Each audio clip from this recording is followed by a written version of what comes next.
Bonsoir, est-ce que je peux vous demander pourquoi vous êtes là ce soir, dans le froid lyonnais?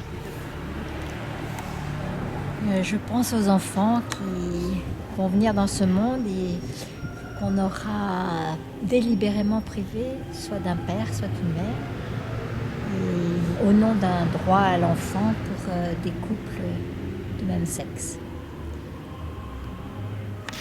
Et vous êtes là toute la nuit? Oui. Nous sommes là, nous allons nous relayer pendant une semaine par tranche de 24 heures. Qu'est-ce qui fait que vous vous rassemblez aujourd'hui? C'est un mystère. Nous ne nous connaissons pas et nous sommes là. Nous sommes des mamans et nous sommes là. Et quelle est la raison de votre présence? Eh bien, la raison, c'est qu'on sommes des mamans, donc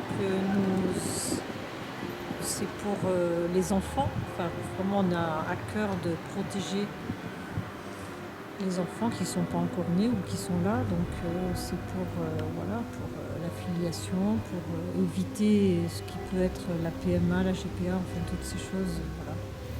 Et pourquoi la rue? C'est une façon calme, dans la paix, de se montrer, de rencontrer les gens qui passent. Nous avons eu des conversations intéressantes avec le passant. Quel est l'objectif final? Qu'est-ce que vous attendez de ces rencontres, le soir, la nuit? Pas forcément quelque chose. Nous sommes là, on est là et on veille. On éveille les consciences. Et on espère interpeller les consciences. Est-ce que vous avez eu beaucoup de passages dans cette soirée? Vous avez vu beaucoup de monde? On a vu beaucoup de jeunes qui se sont arrêtés. C'est surtout les jeunes qui se sont arrêtés, qui ont cherché à comprendre, qui ont eu des questions. On n'est pas sûr de les avoir convaincus, mais au moins on a parlé, on s'est écouté. Et on s'est écouté. C'est déjà bien. Et la plupart, quelle position prennent-ils vis-à-vis de vous? Quelles sont leurs questions principales?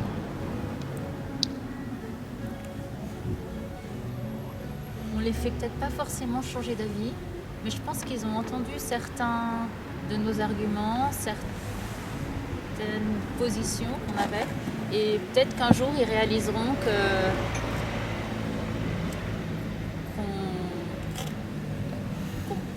finalement on était dans la vérité. Avec un certain recul. Tous, même s'ils n'ont pas le même positionnement, lorsqu'on arrive sur la PMA et la GPA qui est la suite, qui est le risque après, là ils se posent des questions et là ils s'arrêtent. Et là ils disent ah non, on n'est pas d'accord. Voilà. Est-ce qu'il y a une vérité particulière à leur montrer, ou est-ce que vous cherchez juste le dialogue dans la paix, de manière à ne pas imposer vos idées? Comment ça se passe réellement avec eux? On cherche à rentrer dans la discussion, à écouter ce qu'ils disent et ils nous écoutent. Après, chacun avec sa liberté de penser, mais simplement on dit ce qu'on a à dire.